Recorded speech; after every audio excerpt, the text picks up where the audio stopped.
നമ്മളിന്ന് ബായൊക്കെ പറഞ്ഞിട്ട് ഇന്നൊരു അമ്പലത്തിൽ പോവുകയാണേ. അപ്പോൾ വല്ലപ്പോഴും നടക്കുന്ന കാര്യമായതുകൊണ്ട് ഞാൻ സെറ്റൊക്കെ കൊടുത്തിട്ടാണ് പോകുന്നത്. അപ്പോൾ ഏതായാലും സെറ്റൊക്കെ കൊടുത്തതല്ലേ, അപ്പോൾ കുറച്ച് പൂവൊക്കെ മേടിച്ചേക്കാമെന്ന് വെച്ചാൽ പൂവൊക്കെ മേടിച്ചിട്ട് ഞങ്ങൾ പോവുകയാണ്. ഹൈ റേഞ്ചിൻ്റെ കവാടമായ മുണ്ടക്കയത്തിൻ്റെ മറ്റൊരു പ്രത്യേകത എന്താണെന്ന് വെച്ചാൽ ഈ കല്ലേപ്പാലം നമ്മുടെ 2 ജില്ലകളാണ് കേട്ടോ, അപ്പുറം ഇപ്പുറയും. ഒന്ന് കോട്ടയം ഒന്ന് ഇടുക്കിയാണ്. അപ്പോൾ ഇതിൻ്റെ ഭംഗിയൊക്കെ ആസ്വദിച്ച് നമ്മൾ പോവുകയാണ്.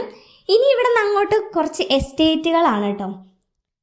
അമ്പലത്തിൽ നിന്ന് അധികം ദൂരം അല്ല എങ്കിൽ പോലും ഞാൻ ഇത് അധികം പ്രാവശ്യം പോയിട്ടില്ലാത്തൊരു ക്ഷേത്രമാണ് കേട്ടോ. ഒത്തിരി ചരിത്രങ്ങളൊക്കെ ഉള്ള അമ്പലം ആണെന്ന് പറയപ്പെടുന്നു. അതിനകത്ത് എനിക്കറിയാവുന്ന ഞാൻ കേട്ടിട്ടുള്ള ഒരു ചരിത്രം ഞാൻ പറയാവേ. അതായത് നമ്മുടെ ഈ അമ്പലത്തിൻ്റെ തൊട്ടടുത്താണ് പാഞ്ചാലിമേട് എന്ന് പറയുന്ന ഒരു സ്ഥലം വരുന്നത്. ഇവിടെ പണ്ട് പാണ്ഡവരൊക്കെ അജ്ഞാതവാസത്തിന് വന്ന സമയത്തുണ്ടല്ലോ, ഇവിടെയുള്ള ആദിവാസികൾക്ക് ഒരു ദേവിയുടെ വിഗ്രഹം കൊടുത്തിരുന്നു.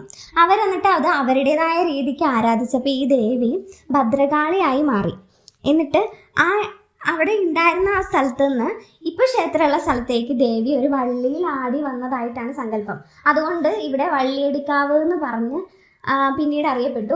അതിനുശേഷം ഇത് വള്ളിയങ്കാവായിട്ട് അറിയപ്പെട്ടു. അങ്ങനെയാണ് ഈ ക്ഷേത്രത്തിന് ഈ ഒരു പേര് വരാൻ കാരണം എന്നാണ് പറയുന്നത്. നമ്മളീ പോകുന്ന വഴി ബസ് റൂട്ടുള്ള ഏരിയ ആണ് എങ്കിൽ പോലും എപ്പോഴും ബസ്സുകളില്ല കേട്ടോ, ചില സമയങ്ങളിൽ മാത്രമേ ഉള്ളൂ. പിന്നെ ഈ പോകുന്ന വഴിക്ക് സ്കൂളുകളൊക്കെ ഉണ്ടായിരുന്നു, പക്ഷെ ഇതൊക്കെ പ്രവർത്തിക്കുന്നതാണോ എന്ന് എനിക്കറിയില്ല കേട്ടോ. പിന്നെ പോകുന്ന വഴിക്കുള്ളതെന്ന് പറഞ്ഞാൽ ലയങ്ങളാണ് കേട്ടോ. ഈ പ്ലാന്റേഷനിൽ ജോലിയുള്ള ആൾക്കാർ അവർക്ക് താമസിക്കാൻ വേണ്ടിയിട്ടുള്ള വീടുകളാണ് ഈ ലയങ്ങളെന്ന് പറയുന്നത്. അവിടുത്തെ ടാപ്പിംഗ് തൊഴിലാളികൾക്കൊക്കെ വേണ്ടിയിട്ടുള്ളതാണ് കേട്ടോ. അങ്ങനെ നമ്മൾ അമ്പലത്തിലെത്തി കേട്ടോ. അത്യാവശ്യം നല്ല തിരക്കുണ്ട്, വാഹനങ്ങളൊക്കെ അവിടെ ഇവിടെയൊക്കെ പാർക്ക് ചെയ്തിട്ടുണ്ട്. പിന്നെ നമ്മളവിടെ വണ്ടിയൊക്കെ ഇട്ടിട്ട് നമ്മൾ അമ്പലത്തിലേക്ക് കയറുകയാണ്. എനിക്ക് വഴിപാടുള്ളതെന്ന് പറഞ്ഞാൽ ദേവിക്ക് താമരത്തട്ടം സമർപ്പിക്കുകയായിരുന്നേ. അപ്പം അങ്ങനെ 2 താമരത്തട്ടം എടുത്തിട്ട് ഞങ്ങൾ അമ്പലത്തിലേക്ക് കയറി. പിന്നെ ഒരു ആൾരൂപത്തിൽ നിറച്ചിട്ടുണ്ടായിരുന്നു, അപ്പോൾ അതും എടുത്തിട്ട് നമ്മൾ അമ്പലത്തിൽ കയറി. അമ്പലത്തിലെ വഴിപാടും കാര്യങ്ങളൊക്കെ കഴിഞ്ഞിട്ട് നമ്മൾ ഇറങ്ങി. പിന്നെ അപ്പോൾ ദേവസ്വത്തിൻ്റെ തന്നെയുള്ള ഒരു ഹോട്ടൽ ഉണ്ടായിരുന്നു കേട്ടോ തൊട്ടടുത്ത്. അവിടെ നിന്ന് തന്നെ ഞങ്ങൾ ഫുഡ് കഴിക്കാമെന്ന് വിചാരിച്ചു. അല്ലെങ്കിൽ തിരിച്ച് ഞങ്ങൾ മുണ്ടക്കയൊക്കെ വരുമ്പോൾ ഒരു സമയമാവുമല്ലോ, അതുകൊണ്ട് അവിടെ നിന്ന് കയറി കഴിക്കാൻ വേണ്ടി പോവാണ്.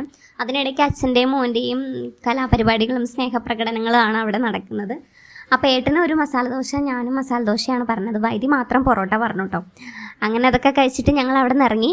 ഇത് ഹോട്ടൽ മാത്രമല്ല കേട്ടോ, ദൂരെ നിന്ന് വരുന്നവർക്ക് വേണമെങ്കിൽ സ്റ്റേ ചെയ്യാനുള്ള ഓപ്ഷനും കൂടെ ഇവിടെ ഉണ്ട്. അതിനുള്ള സൗകര്യങ്ങളൊക്കെ ഇവിടെ ഉണ്ട്. അപ്പോൾ അങ്ങനെ അവിടെ നിന്ന് ഇറങ്ങി തിരിച്ച് പോരണ വഴി നല്ല നല്ല കാഴ്ചകളായിരുന്നു. ഒത്തിരി പശുക്കളുണ്ട് കേട്ടോ, ഈ റോഡ് നിറച്ച് പശുക്കളുണ്ട്. അങ്ങനെ ഞങ്ങൾ തിരിച്ചു പോന്നു. പോരുന്ന വഴിക്ക് ഭയങ്കര ചൂടായിരുന്നു കേട്ടോ. അങ്ങനെ ഞങ്ങൾ പെട്ടെന്ന് മുണ്ടക്കയം വന്നു കഴിഞ്ഞിട്ട് എന്തെങ്കിലും തണുത്തത് കഴിക്കാമെന്ന് വെച്ചിട്ട് തണുത്തതൊക്കെ കഴിക്കാൻ കയറി. അങ്ങനെ കഴിച്ചിട്ട് നമ്മൾ ഇന്നത്തെ യാത്ര അവസാനിപ്പിച്ച് വീട്ടിലേക്ക് പോന്നു. അപ്പോൾ ഇത്രയുള്ള ഇന്നത്തെ video. Tata bye bye, see U.